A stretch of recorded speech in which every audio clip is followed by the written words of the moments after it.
Salam, saudara semua dimanapun berada. Berjumpa kembali dengan saya, Peter Prayuda, di channel Cross Christ.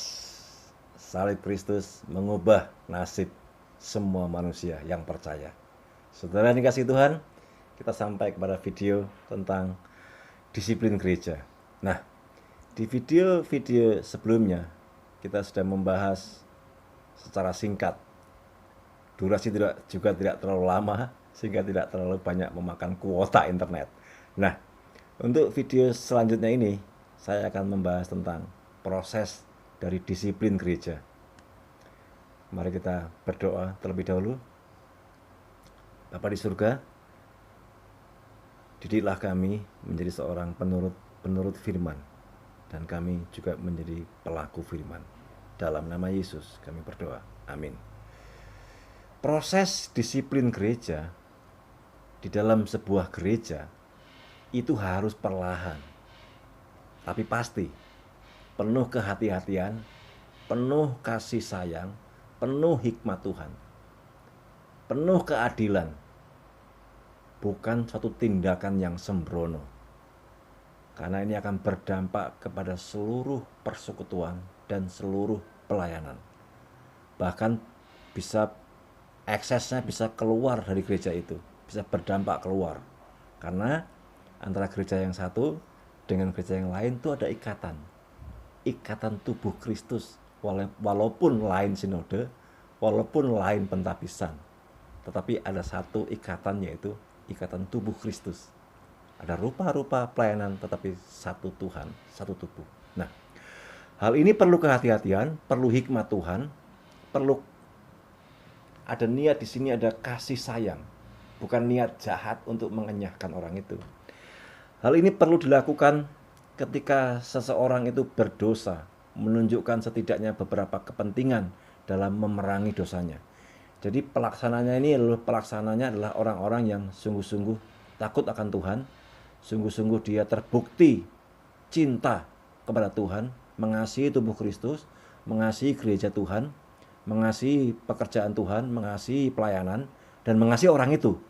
Bukan orang yang mengalami konflik interest dengan orang yang sedang jatuh itu. Yang kedua, tindakan pelanggaran yang berbeda memerlukan strategi yang berbeda. Jadi prosesnya itu tidak pukul rata, satu metode tidak bisa. Bahkan ayat yang kita baca tadi itu mungkin tidak harus urut, mungkin diterapkan dengan waktu yang berbeda, dengan kebijakan yang berbeda di setiap pelanggaran.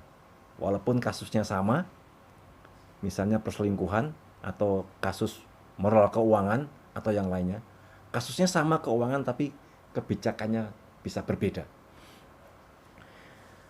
Seperti Paulus mengajarkan di dalam 1 Tesalonika 5 ayat 14. Nah, kita bisa ambil contoh ya, contoh dari pecandu narkoba yang lemah fisiknya, lemah jiwanya, lalu terjerat hukum. Proses disiplin itu harus dilakukan dengan perlahan dan penuh kehati-hatian. Dia itu sudah sakit karena narkoba, lalu jiwanya juga lemah, fisiknya juga lemah, lalu dia juga terjerat hukum. Nah, gereja memberikan sanksi kepada dia ini, bagi dia bertubi-tubi, sudah jatuh tertimpa tangga, lalu tertimpa batu, lalu tertimpa gunungan. Nah, gereja harus berhikmat untuk memberikan sanksi kepada orang-orang yang demikian. Nah, Paulus secara terbuka dan hatinya terbuka untuk orang-orang yang akhirnya bergabung kembali. Bergabung kembali atau kita undang lagi orang itu jika terbukti bahwa dia menjalani disiplin atau siasat atau sanksi atau hukuman, dan orang itu menunjukkan buah pertobatan. Setelah itu gereja memulihkan namanya dan mengutus kembali untuk persekutuan, untuk tugas pelayanan, diakonia, dan untuk tugas-tugas lainnya. Tidak boleh disangsi terus-menerus seumur hidup tanpa batas. Itu jelas bukan gereja. Itu jelas bukan disiplin gereja, tetapi kebencian. Nah, gereja harus menghindari sifat atau hal-hal yang bernilai kebencian dan kesadisan di dalam gereja. Kalau itu haknya, berikan kepada orang yang berhak.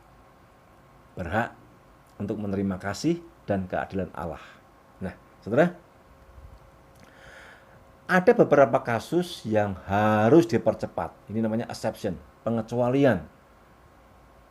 Itu juga pemimpin harus menjelaskan kepada gereja, kepada orang-orang dewasa, supaya tidak menimbulkan masalah baru. Nah, ada beberapa pertimbangan penting mengapa kasus seseorang atau kasus pelanggaran di dalam gereja harus dipercepat. Sementara ada kasus-kasus lain yang belum selesai. Pertimbangan yang pertama, sebuah gereja akan menganggap bijaksana untuk bergerak lebih cepat ketika ada ancaman secara langsung terhadap kesatuan tubuh Kristus. Ini ya, ada ancaman secara langsung terhadap kesatuan atau keutuhan tubuh Kristus, terutama gereja lokal. Kalau dampaknya besar, ya harus segera bertindakan. Kalau dampaknya kecil, ya harus berurutan sesuai ordo, ya kan? Nah, yang kedua, ada dosa yang bisa membawa kerugian besar bagi nama Tuhan, bagi nama Kristus di masyarakat. Dosa apa? Belum tahu. Itu tergantung konteksnya. Itu tergantung masalahnya. Itu tergantung situasi hukum politik waktu itu. Jika ada dosa yang demikian, maka ini harus dipercepat. Karena bisa menimbulkan kerugian besar. Memang Tuhan nggak pernah rugi. Tapi tubuh Kristus, orang-orang yang telah menabur dengan cucuk keringat dan air mata, ya itu harus diamankan. Jiwa-jiwa yang masih baru, domba-domba yang masih muda, masih kecil, anak-anak rohani yang masih muda, masih kecil, harus diselamatkan. Tindakan yang berikutnya adalah pemulihan jemaat. Perjanjian baru membahas hal ini dalam beberapa bagian. 1 Korintus 5 ayat 9, 11, 2 Tesalonika 3 ayat 6, 14 sampai 15, 2 Timotius 3 ayat 5, Titus 3 10 dan 2 Yohanes 10. Keadaan yang berbeda itu memerlukan tanggapan yang berbeda. Namun demikian, instruksi yang diberikan oleh para pemimpin gereja di gereja pada waktu itu, pada umumnya, terdapat dua bagian. Nah, yang pertama, apabila kehadiran orang bertobat tidak menimbulkan ancaman fisik bagi jemaat, gereja harus segera menyambut kehadiran orang itu dalam pertemuan mingguan. Tapi kalau ada ancaman, dulu ini kan membahas dulu ya konteksnya secara gereja, ada ancaman-ancaman fisik, ada pembantaian dan sebagainya. Tidak ada tempat yang lebih baik bagi orang-orang berdosa yang bertobat daripada duduk di bawah pemberitaan firman. Jadi maksudnya daripada di luar, tempat yang paling baik, tempat yang paling indah itu adalah di gereja. Dia mendengar pemberitaan firman, firman yang memulihkan, Injil keselamatan, Injil pendamaian, dan seterusnya itu ya. Anggota keluarga dari individu, dari oknum yang mendapat disiplin dalam gereja tertentu harus terus memenuhi kewajiban Alkitab dalam kehidupan keluarga, harus terus memenuhi tugasnya secara normal. Efesus 6 ayat 1 sampai 3, 1 Timotius 5 ayat 8, 1 Petrus 3 ayat 1 sampai 2. Interaksi sekalipun ditandai dengan santai atau ramah, namun demikian percakapan disengaja mengarah tentang pertobatan. Nah, pemulihan persekutuan gereja terjadi ketika ada tanda-tanda pertobatan. Jadi pemulihan terjadi jika ada tanda pertobatan, ada buah pertobatan. Jika buah atau tanda pertobatan belum nyata, ya pemulihan belum bisa dinyatakan. Pemulihan belum bisa terjadi. Pertobatan sejati sepertinya tergantung pada sifat dari dosa. Ada seorang ahli berpendapat bahwa terkadang pertobatan adalah masalah hitam dan putih, seperti seorang pria yang telah meninggalkan istrinya. Baginya, bertobat harusnya kan kembali kepada istrinya. Polos dan sederhana. Namun kadang-kadang pertobatan tidak berarti sungguh-sungguh menaklukkan dosa yang begitu banyak, seperti halnya menunjukkan sikap baru dan berperang melawan dosa, seperti orang yang terjebak dalam siklus kecanduan. Kan nggak harus kembali. Kalau kembali berarti dosa lagi. Nah, Pernyataan tentang pertobatan sejati merupakan salah satu kesulitan yang memerlukan banyak kebijaksanaan. Perlu waktu, perlu energi. Nggak bisa sekali bertindak selesai.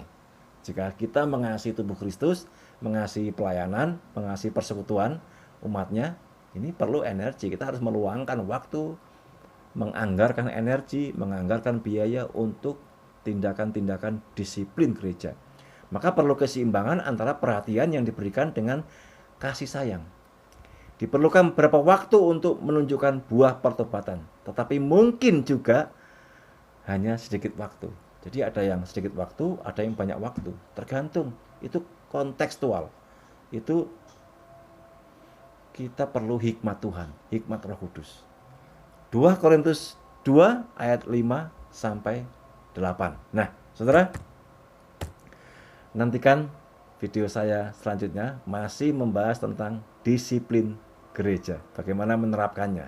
Apakah di gereja saudara menerapkan disiplin gereja atau sudah tidak pernah dibicarakan lagi.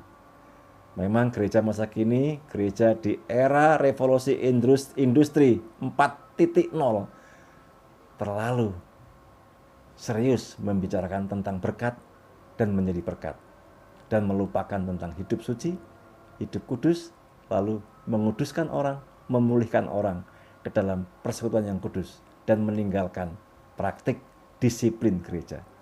Mari kita memperhatikan firman Tuhan ini, karena disiplin gereja adalah perintah Alkitab untuk memproklamasikan kasih dan pemeliharaan Tuhan, penggembalaan Tuhan kepada umatnya. Tuhan memberkati gereja saudara dimanapun bergabung. Salam